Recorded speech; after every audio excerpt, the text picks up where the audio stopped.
Bismillahirrahmanirrahim. Assalamualaikum warahmatullahi wabarakatuh.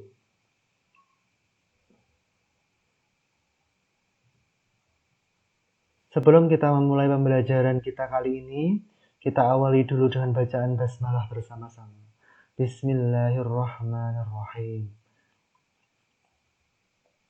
Alhamdulillahirrahmanirrahim. Pada kesempatan kali ini, kita akan melanjutkan pembelajaran kita sebelumnya yang kita bahas terkait unsur-unsur drama di part pertama. Kita lanjutkan masih tentang drama-drama kehidupan.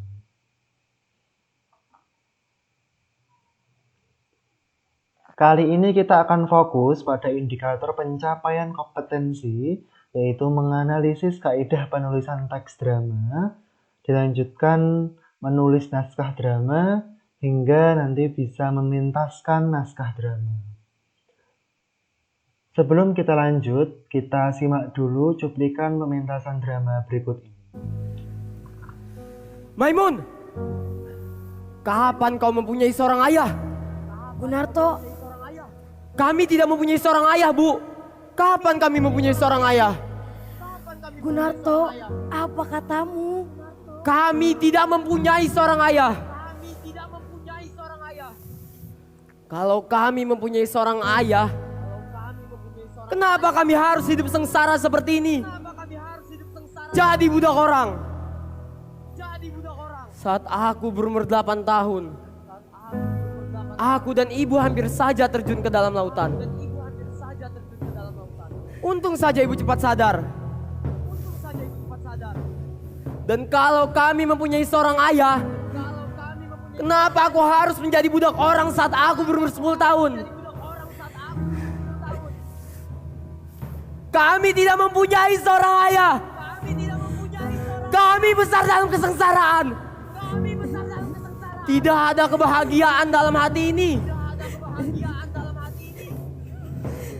Dan kau, Maimun, apakah engkau lupa saat engkau SD engkau pergi ke sekolah dengan pakaian yang robek serta tambalan sana sini? Itu semua terjadi karena kita tidak mempunyai seorang ayah.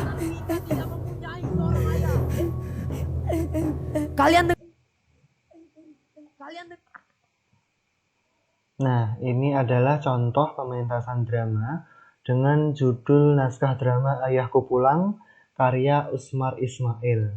Ini sangat bagus ya. Pesan yang disampaikan itu sangat luar biasa, yaitu pentingnya sebuah keluarga, kemudian birrul walidin dan sebagainya. Kalau ingin menonton versi fullnya, silahkan cek di deskripsi.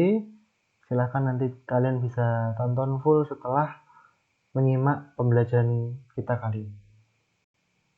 Lanjut, kita hari ini akan membahas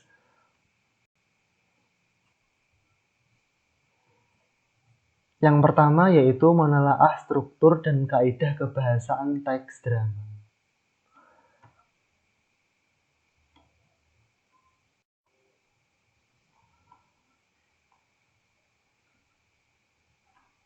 Nah, ini untuk struktur teks drama. Struktur teks drama terdiri atas 3 hal, yaitu yang pertama prolog, yang kedua dialog, dan yang ketiga epilog. Apa itu prolog? Prolog yaitu pembukaan, berupa gambaran bisa tokoh, kemudian gambaran latar, gambaran cerita, itu ya prolog. Misalkan, di suatu daerah tinggallah sebuah keluarga yang bahagia. Nah, misalkan itu ya pembukaan. Nanti dijelaskan tokohnya siapa aja. Nah, kan latarnya misalkan di suatu daerah apa namanya, itu prolog.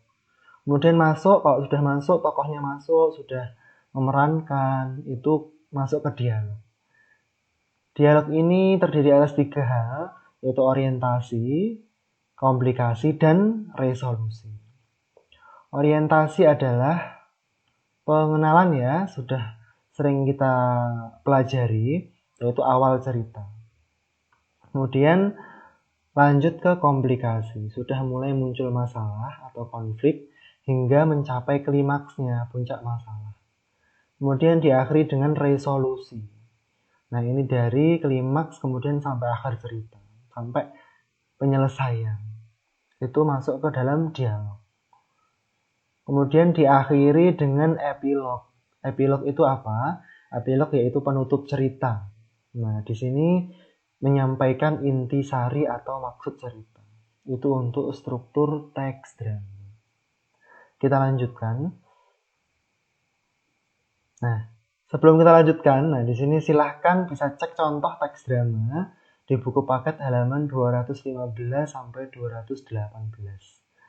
Di sana kalian bisa ngecek struktur teks drama yang terdiri atas prolog, dialog, dan epilog. Next. Selanjutnya ada kaidah kebahasaan teks drama. Nah, di sini Ustadz langsung kasihkan contoh teks drama. Nah, ini masih naskah drama Ayahku Pulang karya Usmar Ismail. Di sini ada tokoh ibu yang berbicara itu ya, malam hari raya Narto, dengarlah suara beduk itu bersahut-sahutan. Nah, dalam dialog tentu itu adalah kalimat langsung ya. Nah, di sini kaidah kebahasaan yang pertama yaitu kalimat langsung. Kalimat yang diapit oleh tanda petik yang berarti langsung diucapkan oleh tokoh. Itu pertama, yaitu kalimat langsung. Dan yang kedua, ada kenapa. Kenapa di sini masuk ke kata tidak baku. Kata bakunya yaitu mengapa. Nah, ini lazim ya berlaku di naskah drama. Karena berupa percakapan, jadinya berupa kata tidak baku pun tidak masalah. Kemudian yang ketiga ada contohnya aku, iya. Nah, ini adalah kata ganti. Nah, di sini tadi ya, maka dari itu di teks drama itu tidak ada sudut pandang. Karena di naskah drama pakai banyak kata ganti, aku, iya, mereka, nama tokoh, dan sebagainya. Lanjut. Nah, kaidah kebahasaan selanjutnya yaitu yang keempat. Nah, di sini lama menunggu, Bu, Bang. Agak lambat dari ini, Mun. Di mana kau berbuka puasa tadi? Nah, itu masuk ke kalimat tanya. Karena kan percakapan ya, berarti mesti sering bertanya dan sebagainya lah, hal biasa. Itu kalimat tanya jelas, nggak ada masalah. Kemudian kita lanjutkan, ada kerja, kemudian berbuka puasa, mengantarkan. Nah, itu masuk ke dalam kategori kata kerja. Itu yang kelima. Kemudian yang keenam ada contohnya nih. Oh, begitu. Berarti itu masuk ke kosakata percakapan. Contoh yang lain yaitu misalkan kok, sih, dong. Itu ya, itu contoh-contoh kosakata percakapan. Kita lanjut.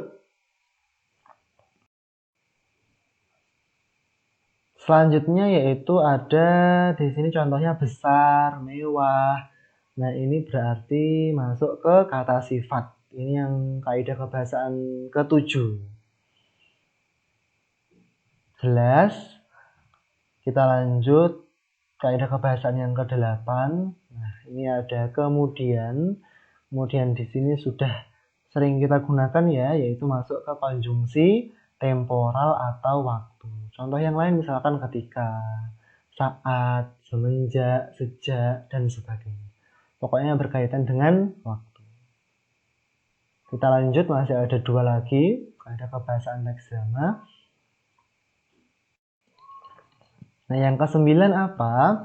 Yang ke-9 yaitu ini. Janganlah kalian lihat aku sebagai terdakwa. Sekarang kalian harus pilih dia atau aku. Nah, ini masuknya apa? Masuknya kalimat perintah ya. Diakhiri oleh tanda seru. Terakhir, kaidah kebahasaan teks drama yaitu ini. Tidak, ayahku pulang, misalkan ya. Itu masuk ke kalimat Kata seru ya, kata seru. Di akhir tanda seru tentunya. Biasanya ini ada singkat. Makanya disebut dengan kata seru. Misalkan wah, hei. Nah, itu berarti kata seru. Itu ya. Kalau kalimat perintah kan lebih panjang. Bersifat memerintah gitu ya.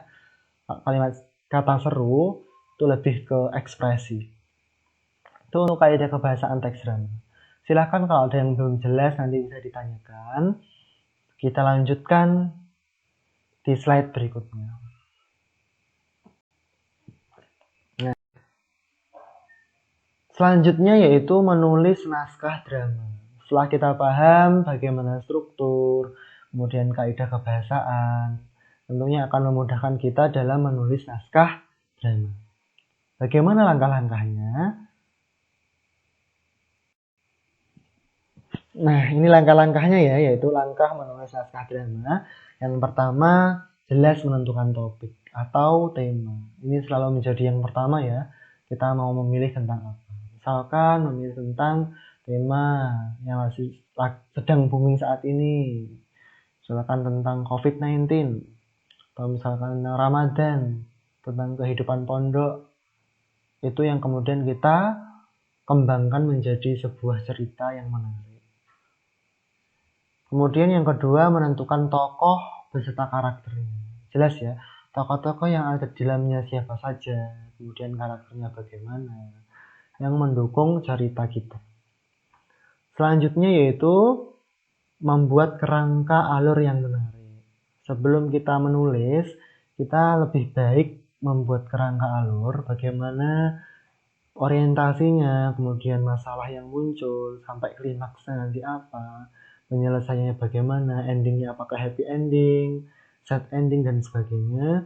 Itu kita buat kerangka terlebih dahulu. Kemudian setelah kerangka jadi, kita kembangkan kerangka itu menjadi dialog yang jelas karena naskah drama ya, dengan tetap memperhatikan struktur dan kaidah kebahasaan teks drama. Dan memperhatikan apa itu kramagung, wawancang, dan sebagainya. Itu langkah menulis naskah drama. Kita lanjutkan. Ini bab terakhir ya, yaitu pementasan drama. Bagaimana kemudian kita bisa mementaskan drama, seperti contoh cuplikan drama Ayahku Pulang tadi ya. Tadi kita lihat ada panggung, kemudian tokoh-tokohnya, properti, dan sebagainya. Kita akan bahas di sesi ini. Next.